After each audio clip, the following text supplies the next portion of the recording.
Why ancient Egyptians feared being forgotten.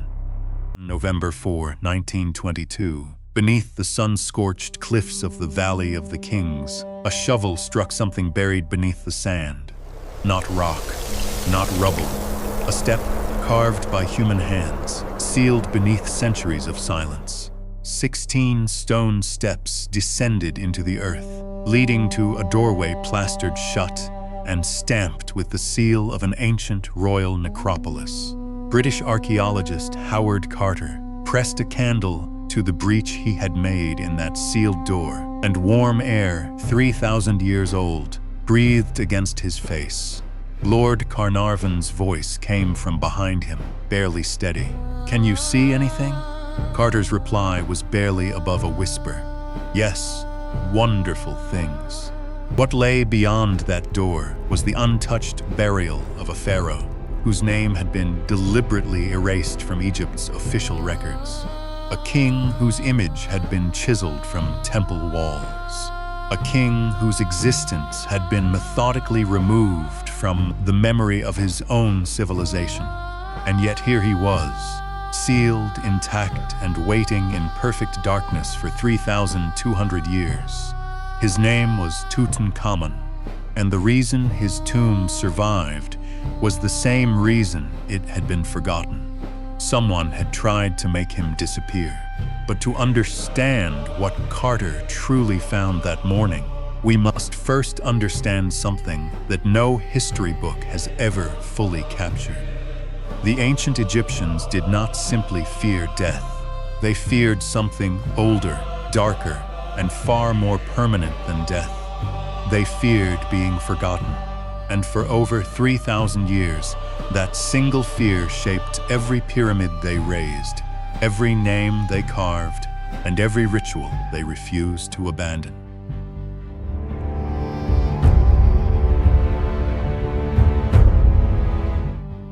In ancient Egypt, a name was not simply a word. It was a metaphysical anchor between a person and their continued existence. The Egyptians understood the human soul not as a single unified thing, but as a constellation of distinct spiritual forces, each with its own purpose and its own way of dying. There was the Ka, the vital life force, the invisible double that followed a person from birth and required sustenance long after the body had stopped breathing. There was the Ba, the personality, the individual essence, the part of the soul that could travel freely between the world of the living and the realm of the dead, depicted in art as a bird wearing a human face. There was the Akh, the luminous, transformed spirit that emerged only if the soul completed its journey correctly, destined to travel among the stars with the gods for eternity. And then there was the Ren, the name. The Egyptians believed the Ren was not merely a label. It was the invisible cord that tied a soul to existence itself. As long as the Ren endured in the world, as long as someone somewhere spoke that name aloud, the soul it belonged to continued to exist. The moment a name vanished from the world, the soul it protected vanished with it. This was not poetry. This was not a metaphor. To the ancient Egyptians, this was the literal and terrifying truth of existence. And so they carved their names into everything they could reach. On the walls of burial chambers cut 60 meters into Theban limestone. On granite obelisks towering before the temples of Karnak. On the ceilings painted to resemble the night sky. On the smallest amulets wrapped inside the linen of a mummy. Priests were employed specifically to visit the tombs of the dead and speak their names aloud during daily ritual offerings. To speak the name of the dead was to sustain the soul. To fall silent was to begin the process of destroying it. For the pharaohs, the protection of the Ren demanded its own architectural solution. The cartouche in ancient Egyptian, Shinu, meaning to encircle and to protect, was not simply a royal signature carved for the sake of beauty. Every time a pharaoh's name appeared on a wall, a pillar, or a stone stele. That oval rope of protection surrounded it like a shield, declaring to the gods of the underworld, "This name is protected. This soul endures." The pharaoh Khufu, builder of the Great Pyramid at Giza, around 2560 BCE, did not fill his monument with gold alone. He filled it with his name, painted in red pigment on the granite blocks, hidden deep inside the pyramid's relieving chambers, scratched there by the work gangs who moved those stones under the desert sun. His name persisted in a place no human would enter for 4,000 years, because Khufu understood what every Egyptian understood. A pyramid without a name is just a hill of stone, but a name in darkness, in silence, at the heart of eternity. That is a conversation with forever. In ancient Egypt, memory was not comfort. It was a sacred duty.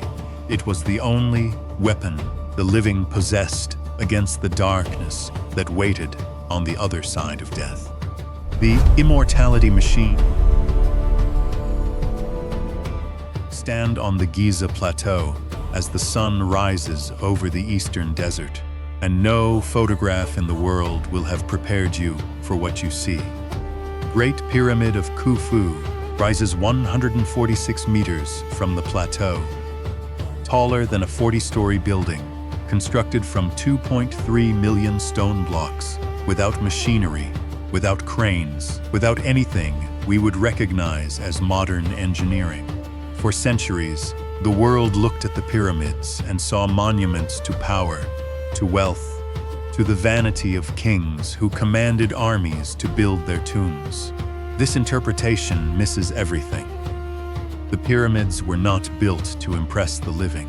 They were built to prevent the dead from being forgotten, to anchor a name and a soul into the physical world with such overwhelming permanence that even time could not pry them loose.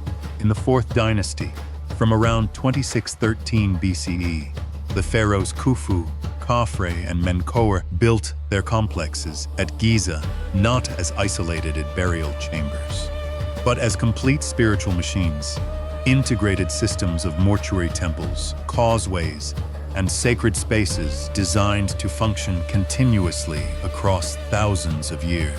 Each complex included a mortuary temple on the pyramid's eastern face, where priests performed daily rituals, bringing offerings, burning incense, and speaking the pharaoh's name aloud, so that the ka of the dead king would never go unsustained, and the ren would never go unspoken.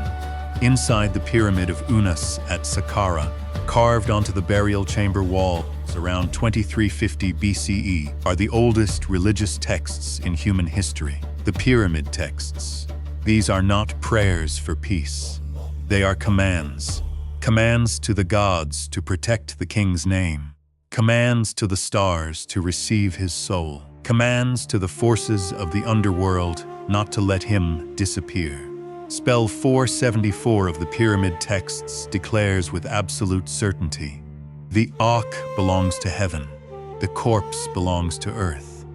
The dead king was not merely buried. He was positioned within the architecture of eternity itself.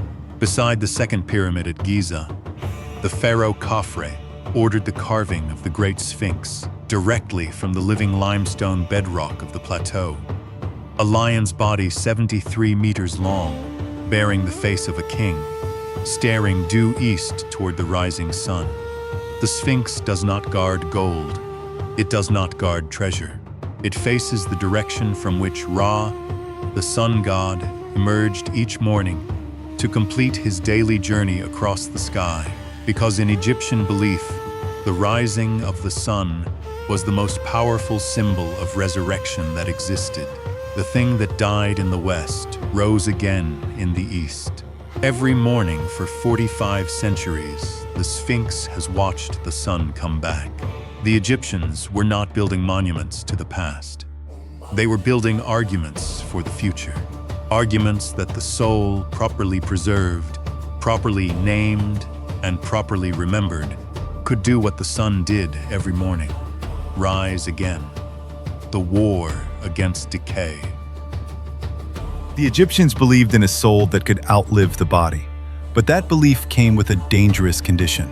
If everything physical crumbled into dust, the soul lost its anchor and drifted without a place to return to.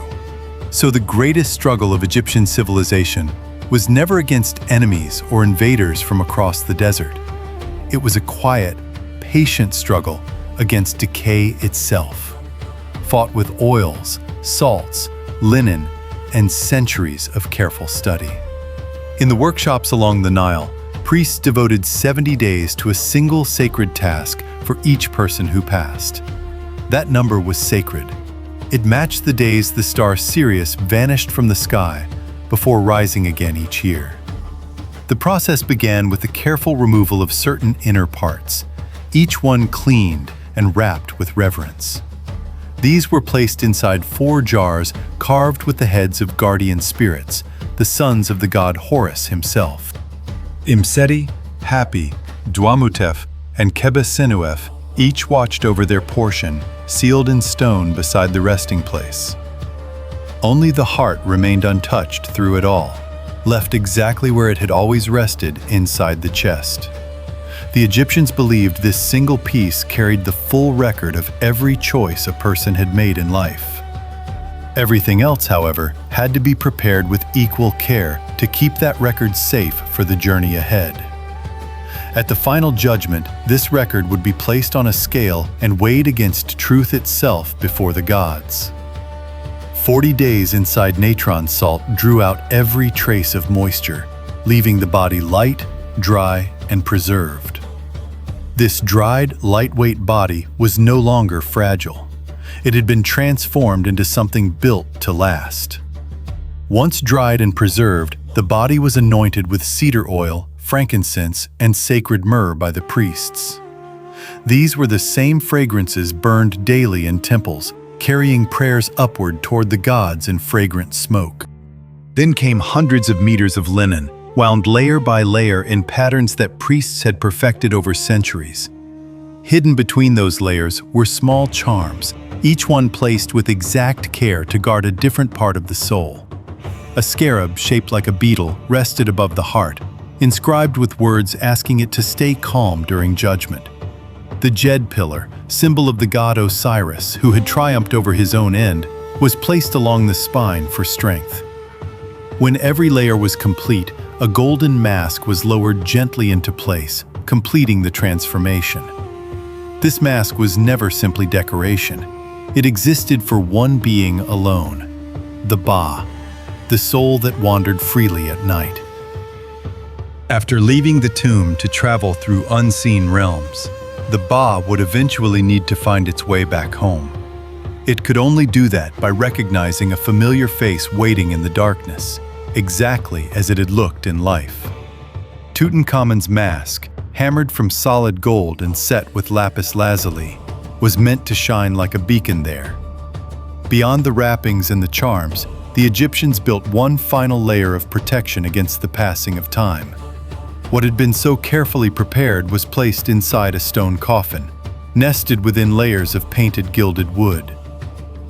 These were carried into corridors cut deep into the limestone cliffs, sealed behind doors stamped with sacred marks. Every measure, from the salt to the stone, served a single purpose that tied the whole civilization together. To preserve what remained was to preserve the soul. And that was the difference between memory and endless silence. The pharaohs erased from history. There is a kind of power in Egypt that left no battlefield behind, exercised with a chisel pressed to carved stone, one measured strike at a time. A name could be cut from the world as completely as if it had never been spoken.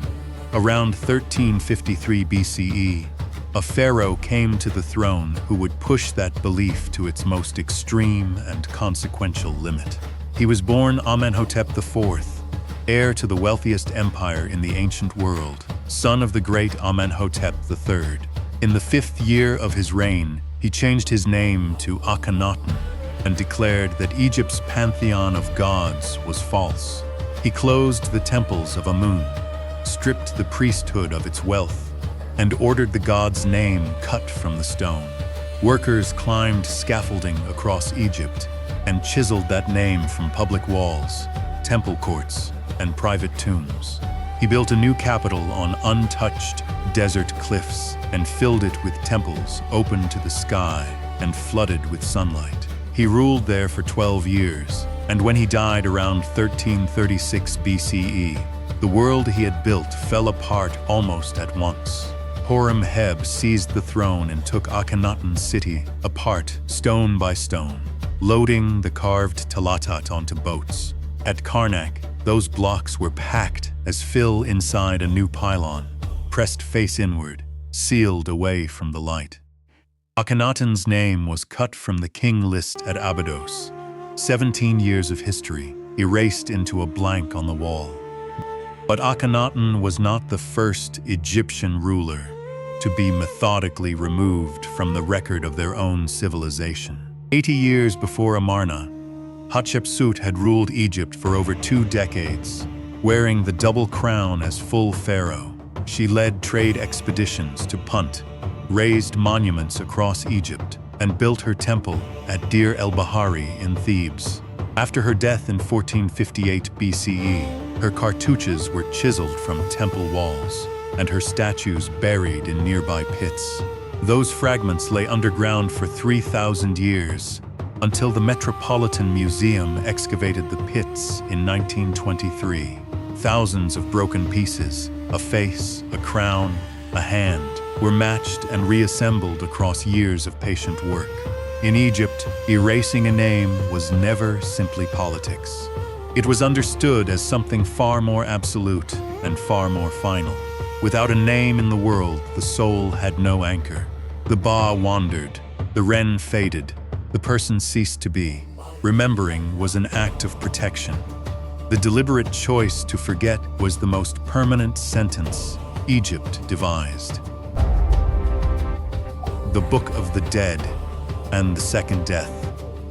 Inside every sealed burial chamber of the new kingdom, something was always placed at the feet of the prepared body. Not gold, not weapons.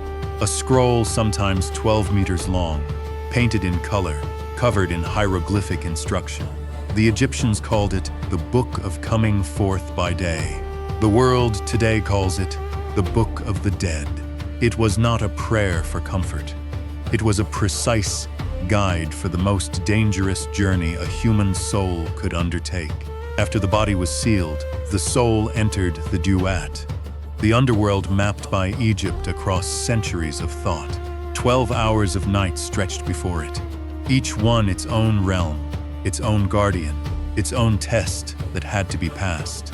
At the center of that journey stood the Hall of Two Truths, the final threshold between oblivion and eternal life. There, the deceased faced 42 divine judges, each presiding over a different failing of the human character. The soul addressed them one by one, declaring, "I have not stolen. I have not lied. I have not brought harm to others." Then came the scales. On one side, the heart. On the other, the feather of Maat, goddess of truth and cosmic order. Anubis operated the balance. Thoth stood beside him, reed pen in hand, prepared to record whatever the scales revealed. If the heart matched the feather in weight, the soul was declared true of voice, and the way to eternal life open. If the heart was heavier, if a lifetime's worth of wrongs tipped the scales against truth, the heart was not returned. Crouching beside the scales was Ammit, head of a crocodile, chest of a lion, hindquarters of a hippopotamus. No temple was ever raised in her name.